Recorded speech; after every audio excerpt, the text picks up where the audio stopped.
Ninja Kamui, the newest offering from action animation extraordinaire Sangho Park, is intense. It's home to some of the grittiest close quarters combat in recent memory, which isn't exactly a surprise as action of that nature is right up his alley. You might know Park as the man who directed the first season of Jujutsu Kaisen and the movie, as well as the God of High School and Garo Vanishing Line. Action runs in his veins, alongside the drugs he probably injects, because how else would one have an output this large? Let's talk about Ninja Kamui's animation. Make sure to subscribe. So, Ninja Kamui is produced at ENH Productions, a studio founded by Park himself, and based on what I could gather, the core team is relatively small, with Park at the creative forefront. Sangho Park's contribution to this show is insane. He's responsible for most of the action, both from a directorial and an animation point of view. He directed 2 episodes, storyboarded 4, and he was a key animator on all 5 episodes. Remember those insane looking fights from episode 1? Yep. It's all him. The show plays around with 3D backgrounds, and the overall aesthetic is nice. Sayaka Koiso's character designs help maintain an anime-like look, all while incorporating the Western aspects of the setting. Meanwhile, art director Jan Lee Gal, sorry if I butchered that, crafted some beautiful backgrounds, using strong colors to get the vibe across. Episode 1 is the strongest one so far, understandably so. Directed and storyboarded by Park himself, it looked absolutely phenomenal. And this is a good place to talk about his style. He excels at close quarters / martial arts oriented combat, choreographing long cuts consisting of intricately structured strikes and counters. He doesn't hide behind quick cuts or camera tricks. Instead, he visualizes the complete scope of the fight. His style of animation is similar to and derived from the Kannada school of animation. In fact, Park is, fundamentally speaking, a Kannada-styled animator. This influence is evident in his style of shading, extremely energetic character arcs, and effect shapes. Of course, Park adds his own flair to this style, more so than many of his Yoshinori Kannada-inspired contemporaries. He doesn't shy away from smooth fights with high keyframe counts either. Over the years, Park has created one of the most intense and easily recognizable styles of action animation out there. He loves to play around with the camera as well, which is why his projects often contain their fair share of 3D backgrounds. Ninja Kamui is no exception. According to art director Gal, around 80% of the backgrounds used in episode 1 were 3D, and they were a massive step up from JJK. Park-led shows don't have the best track record when it comes to art direction and compositing, but Ninja Kamui is a major improvement. They played around with the lighting. The tones of red worked wonderfully near the start of the show. Episode 1 opened up with an insanely strong action scene. The entire fight was animated by Park, who was firing on all cylinders throughout this episode. We could see a few Parkisms here, be it the classic character punching the screen or these tracking shots. The choreography was so well done. Again, no unnecessary close-ups or camera-based smoke and mirrors. The animation was really smooth with a high frame count. The flow was top-notch and the choreography was off the charts. The motion blurring was a bit excessive, but it wasn't the worst thing in the world. The general aesthetic looked decent as well, with some gorgeous backgrounds. The AD work was top-notch. The drawings were detailed and really well drawn throughout. We get another fight later on, and it's more of the same. Park's ability to animate detailed designs like it's nothing is unreal. Whether it's a complex mechanical design or a detail-heavy outfit, he can make it move. That classic behind-the-head tracking shot was thrown in as well. Park essentially animated the entire final fight, which was insane, with amazing camera work and choreography. It felt visceral, it was hardcore, and most importantly, it was fun to look at. And that's the best thing about his animation. It appeals to that primal, action-loving part of my brain. Look how complicated this design is. It must have have been hell to draw, but Park, being the beast that he is, did it anyway. We got a first-person shot, another classic Parkism. Although this cut was lacking in the weight and impact departments, this guy getting sliced felt completely weightless, as if his body offered no resistance. That one impact frame showed up as well. For those of you who don't know, this frame is drawn by Koki Fujimoto. It's from JJK0, and since then, it has shown up on Monsters and several Ninja Kamui episodes. Fujimoto wasn't credited, by the way. And while it is a fun Easter egg, it's not exactly a problem. We don't know anything about the conversations Park and Fujimoto had. If Park is capable of animating several minutes of action, he is more than capable of drawing an extra impact frame. I could draw that. Anyway, the first episode was insane. Action Sakuga all the way. The next few episodes were understandably weaker, and it was at this point I realized that this show had an obvious issue. You see, Sangho Park isn't an important part of the action department. He is the action department. As a result, the quality of action animation drops when his contribution is limited to rough layouts/absent. These weirdly timed cuts from episode 2, for example, they looked wonky, the movement looked rigid, and lacked that signature energy. Both episodes 2 and 3 were storyboarded by Park, so they maintained a base level of choreography, but the animation had its ups and downs. The compositing team occasionally overused certain effects, such as blurs and chromatic aberrations. You can find a few questionable drawings as well. Most of these episodes have a small key animator count, which might be the reason why the animation director and second key animator counts are relatively high. It's by no means a flawless production. It did have its non-Park moments. The opening scene from episode 2, illustrated by Setta, was perfect. The traditional brushstrokes looked amazing and made sense story-wise. Episode 3 used these frames, and yes, these are stock images drawn over by a background artist. Personally, I think it works because it's supposed to represent a soulless tech corporation. Episode 4 was the weakest one so far,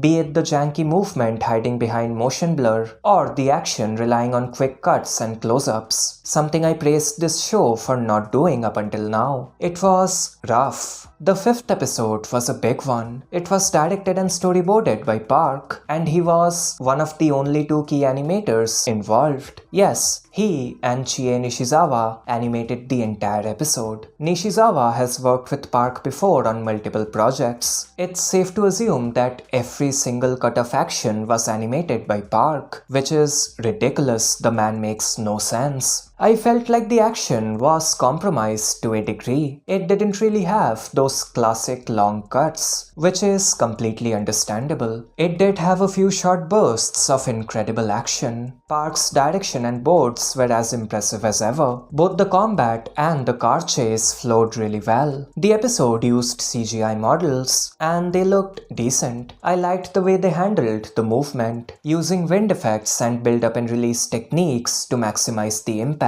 The CG wasn't a problem whatsoever. Ninja Kamui looks great. It's a testament to Park's otherworldly skill. That man is a machine. However, I hope they can get a few guest animators on board. There is only so much one man can do, even if that man is Sangho Park. Even the God of High School featured names like Toshiyuki Sato and Keiichiro Watanabe. I'd love to see Park bring some of his friends on board, like he did with Monsters. Yes, Satoshi Sakai and Kazunori Ozawa showed up on episode 3, but both of them are effects animators, and that's exactly what they drew. A few more action animators would be nice. I can't wait for the major fights. We know Park will snap, and the result will be glorious. As always, hoping for the best. That's about it. Liked the video? Check out this other bit of content on screen. Like and subscribe, and until next time.